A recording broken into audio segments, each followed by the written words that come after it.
Chapter 3. The Problem. I confess at these words a shudder passed through me. There was a thrill in the doctor's voice which showed that he was himself deeply moved by that which he told us. Holmes leaned forward in his excitement, and his eyes had the hard, dry glitter which shot from them when he was keenly interested. "You saw this?" "As clearly as I see you." "And you said nothing?" "What was the use?" "How was it that no one else saw it?" "The marks were some 20 yards from the body, and no one gave them a thought. I don't suppose I should have done so had I not known this legend." "There are many sheep-dogs on the moor?" "No doubt, but this was no sheep-dog." "You say it was large?" "Enormous." "But it had not approached the body?" "No." "What sort of night was it?" "Damp and raw." "But not actually raining?" "No." "What is the alley like?" "There are 2 lines of old yew hedge, 12 feet high and impenetrable. The walk in the centre is about 8 feet across." "Is there anything between the hedges and the walk?" "Yes, there is a strip of grass about 6 feet broad on either side." "I understand that the yew hedge is penetrated at one point by a gate." "Yes, the wicket gate which leads on to the moor." "Is there any other opening?" "None." "So that to reach the yew alley one either has to come down it from the house or else to enter it by the moor gate?" "There is an exit through a summer house at the far end." "Had Sir Charles reached this?" "No, he lay about 50 yards from it." "Now tell me, Dr. Mortimer, and this is important, the marks which you saw were on the path and not on the grass." "No marks could show on the grass." "Were they on the same side of the path as the moor gate?" "Yes, they were on the edge of the path on the same side as the moor gate." "You interest me exceedingly. Another point. Was the wicket gate closed?" "Closed and padlocked." "How high was it?" "About 4 feet high." "Then anyone could have got over it?" "Yes." "And what marks did you see by the wicket gate?" "None in particular." "Good heaven! Did no one examine?" "Yes, I examined myself." "And found nothing?" "It was all very confused. Sir Charles had evidently stood there for 5 or 10 minutes." "How do you know that?" "Because the ash had twice dropped from his cigar." "Excellent. This is a colleague, Watson, after our own heart. But the marks?" "He had left his own marks all over that small patch of gravel. I could discern no others." Sherlock Holmes struck his hand against his knee with an impatient gesture. "If I had only been there!" he cried. "It is evidently a case of extraordinary interest, and one which presented immense opportunities to the scientific expert. That gravel page upon which I might have read so much has been long ere this smudged by the rain and defaced by the clogs of curious peasants. Oh, Dr. Mortimer, Dr. Mortimer, to think that you should not have called me in! You have indeed much to answer for." "I could not call you in, Mr. Holmes, without disclosing these facts to the world, and I have already given my reasons for not wishing to do so. Besides—" "Why do you hesitate?" "There is a realm in which the most acute and most experienced of detectives is helpless." "You mean that the thing is supernatural?" "I did not positively say so." "No, but you evidently think it." "Since the tragedy, Mr. Holmes, there have come to my ears several incidents which are hard to reconcile with the settled order of nature." "For example?" "I find that before the terrible event occurred, several people had seen a creature upon the moor which corresponds with this Baskerville demon, and which could not possibly be any animal known to science. They all agreed that it was a huge creature, luminous, ghastly, and spectral. I have cross-examined these men. One of them, a hard-headed countryman, one a farrier, and one a moorland farmer, who all tell the same story of this dreadful apparition, exactly corresponding to the hell-hound of the legend. I assure you that there is a reign of terror in the district, and that it is a hardy man who will cross the moor at night." "And you, a trained man of science, believe it to be supernatural?" "I do not know what to believe." Holmes shrugged his shoulders. "I have hitherto confined my investigations to this world," said he. "In a modest way I have combated evil, but to take on the father of evil himself would, perhaps, be too ambitious a task. Yet you must admit that the footmark is material." "The original hound was material enough to tug a man's throat out, and yet he was diabolical as well." "I see that you have quite gone over to the supernaturalists. But now, Dr. Mortimer, tell me this. If you hold these views, why have you come to consult me at all? You tell me in the same breath that it is useless to investigate Sir Charles's death, and that you desire me to do it." "I did not say that I desired you to do it." "Then how can I assist you?" "By advising me as to what I should do with Sir Henry Baskerville, who arrives at Waterloo Station." Dr. Mortimer looked at his watch. "In exactly 1 hour and a quarter." "He being the heir?" "Yes. On the death of Sir Charles, we inquired for this young gentleman, and found that he had been farming in Canada. From the accounts which have reached us, he is an excellent fellow in every way. I speak now not as a medical man, but as a trustee and executor of Sir Charles's will." "There is no other claimant, I presume?" "None. The only other kinsman whom we have been able to trace was Roger Baskerville, the youngest of 3 brothers, of whom poor Sir Charles was the elder. The second brother, who died young, is the father of this lad Henry. The third, Roger, was the black sheep of the family. He came of the old masterful Baskerville strain, and was the very image, they tell me, of the family picture of old Hugo. He made England too hot to hold him, fled to Central America, and died there in 1876 of yellow fever. Henry is the last of the Baskervilles. In 1 hour and 5 minutes I meet him at Waterloo Station. I have had a wire that he arrived at Southampton this morning. Now, Mr. Holmes, what would you advise me to do with him?" "Why should he not go to the home of his fathers?" "It seems natural, does it not?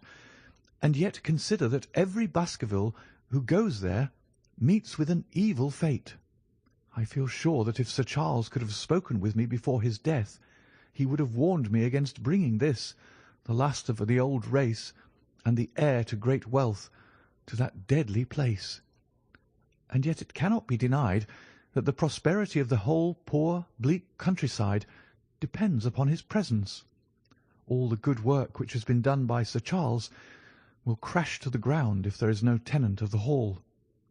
I fear lest I should be swayed too much by my own obvious interest in the matter, and that is why I bring the case before you, and ask for your advice."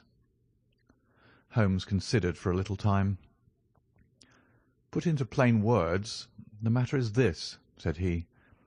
"In your opinion, there is a diabolical agency which makes Dartmoor an unsafe abode for a Baskerville. That is your opinion?" "At least I might go the length of saying that there is some evidence that this may be so." "Exactly. But surely, if your supernatural theory be correct, it could work the young man evil in London as easily as in Devonshire. A devil with merely local powers, like a parish vestry, would be too inconceivable a thing." "You put the matter more flippantly, Mr. Holmes, than you would probably do if you were brought into personal contact with these things. Your advice, then, as I understand it, is that the young man will be as safe in Devonshire as in London. He comes in 50 minutes. What would you recommend?" "I recommend, sir, that you take a cab, call off your spaniel who is scratching at my front door, and proceed to Waterloo to meet Sir Henry Baskerville." "And then?"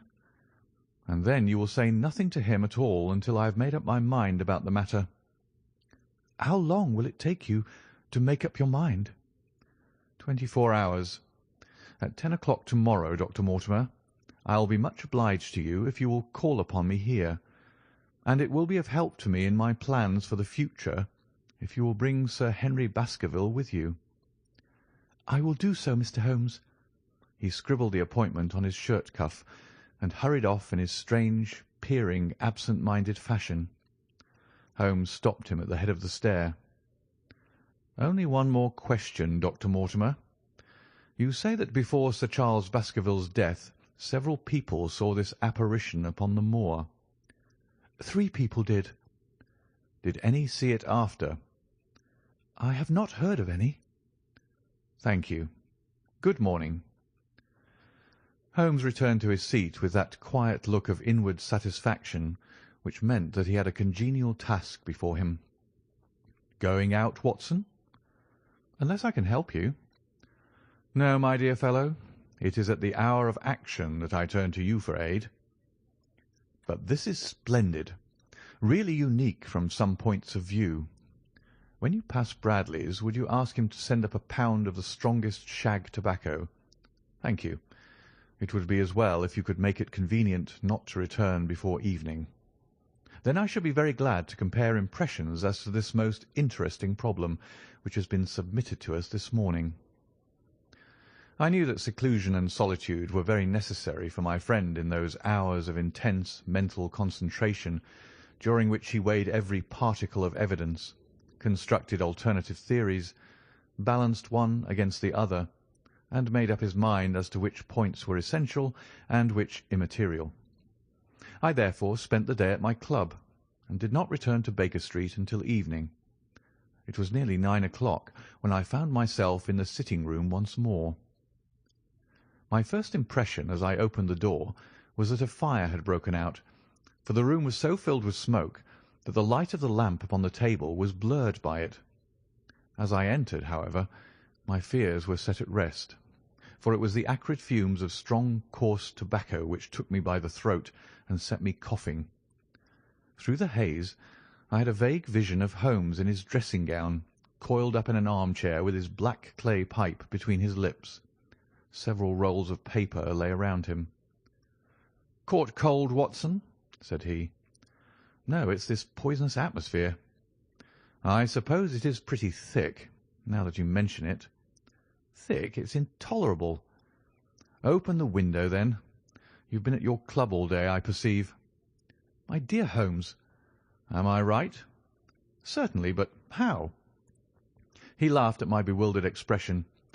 "There is a delightful freshness about you, Watson, which makes it a pleasure to exercise any small powers which I possess at your expense. A gentleman goes forth on a showery and miry day. He returns immaculate in the evening, with a gloss still on his hat and his boots. He has been a fixture, therefore, all day. He is not a man with intimate friends. Where, then, could he have been? Is it not obvious?" "Well, it is rather obvious." "The world is full of obvious things which nobody by any chance ever observes. Where do you think that I have been?" "A fixture also." "On the contrary. I have been to Devonshire." "In spirit?" "Exactly. My body has remained in this armchair, and has, I regret to observe, consumed in my absence 2 large pots of coffee and an incredible amount of tobacco.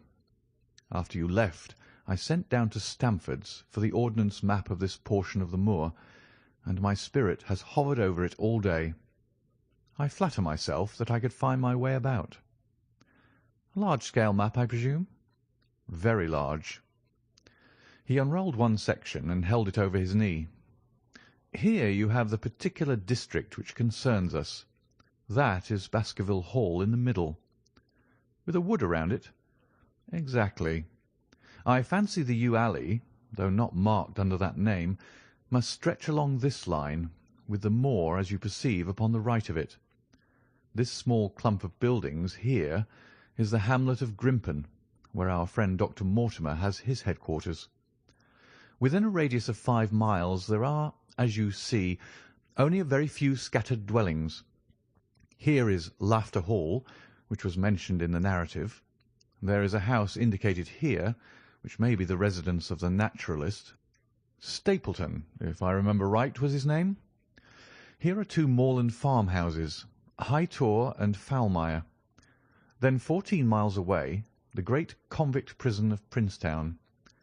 Between and around these scattered points extends the desolate, lifeless moor. This, then, is the stage upon which tragedy has been played, and upon which we may help to play it again. It must be a wild place. Yes, the setting is a worthy one, if the devil did desire to have a hand in the affairs of men. Then you are yourself inclining to the supernatural explanation? The devil's agents may be of flesh and blood, may they not? There are 2 questions waiting for us at the outset. The one is whether any crime has been committed at all. The second is what is the crime and how was it committed? Of course, if Dr. Mortimer's surmise should be correct, and we are dealing with forces outside the ordinary laws of nature, there is an end of our investigation. But we are bound to exhaust all other hypotheses before falling back upon this one. I think we'll shut that window again, if you don't mind. It is a singular thing that I find that a concentrated atmosphere helps a concentration of thought. I have not pushed it to the length of getting into a box to think, but that is the logical outcome of my convictions. Have you turned the case over in your mind? Yes, I've thought a good deal of it in the course of the day. What do you make of it? It is very bewildering. It has certainly a character of its own. There are points of distinction about it. That change in the footprints, for example. What do you make of that? Mortimer said that the man had walked on tiptoe down that portion of the alley. He only repeated what some fool had said at the inquest.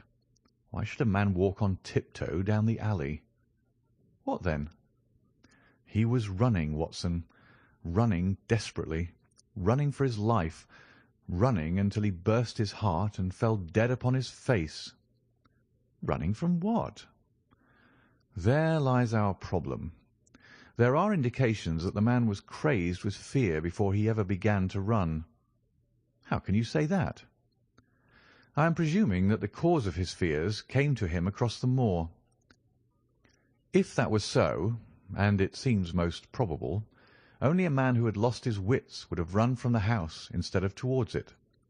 If the gypsy's evidence may be taken as true, he ran with cries for help in the direction where help was least likely to be. Then again, whom was he waiting for that night? And why was he waiting for him in the yew alley rather than in his own house? You think that he was waiting for someone? The man was elderly and infirm. We can understand his taking an evening stroll, but the ground was damp and the night inclement. Is it natural that he should stand for 5 or 10 minutes, as Dr. Mortimer, with more practical sense than I should have given him credit for, deduced from the cigar ash? But he went out every evening. I think it unlikely that he waited at the moor-gate every evening. On the contrary, the evidence is that he avoided the moor. That night he waited there. It was the night before he made his departure for London. The thing takes shape, Watson. It becomes coherent. Might I ask you to hand me my violin, and we will postpone all further thought upon this business until we have had the advantage of meeting Dr. Mortimer and Sir Henry Baskerville in the morning. End of Chapter 3.